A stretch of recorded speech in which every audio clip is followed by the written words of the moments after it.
So, as a teenage girl with Jewish heritage, what can I do to help the Jewish people and their cause and also defend myself against those who may attack me verbally or online? A lot of it is just being proud of what you believe and not stepping backwards when they want you to step backwards. A big part of what we're seeing on college campuses right now are the early days of what we saw during the Holocaust, which isn't really actually about attacking Jews necessarily. It's about threatening Jews and people who align with Jews to step into the background so that people can achieve what they want.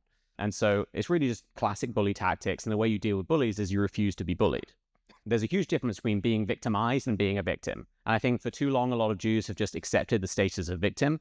And then you look at somewhere like Israel, they very much do not accept the status of victim. I think that's the big difference between, say, European Jews and some American Jews and most Israeli Jews. I think in terms of defending yourself, I'm going to talk about the physical stuff. Jews should be exercising their Second Amendment right to bear arms at all times to defend themselves. That's the reality of the world we live in. I think if you are a Jew and you live in one of the few countries in the history of Jews that has allowed us to carry arms, which is our God-given right to do so, I think we should be taking advantage of that right. I think you're naive and foolish if you don't do so, if you're legally able to in the state you live. In terms of online, not caring what morons think, I think you could waste your entire life debating people on X or Twitter. Like that Jake Shields guy is a good example. Someone who can barely speak English, has been punched in the head one too many times, and people care what he thinks about Jews. He can barely spell Jew. Like, I don't care what you have to say about me. And so I wouldn't care too much about the fighting online, but there are people out there we need to engage with proudly and clearly on what is true and what is not. When it comes to Israel, I think people get off track very quickly because they don't realize that Israel is used as a cover for anti-Semitism. So usually when I'm engaging with someone who is coming at me, even aggressively about Israel, I try and get to the root of why they think this way. Is it based on, say, ignorance? Do they not know enough about the region or the conflict?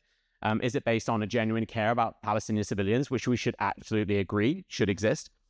Or is it rooted in overt anti-Semitism and they're just using Israel as another cover?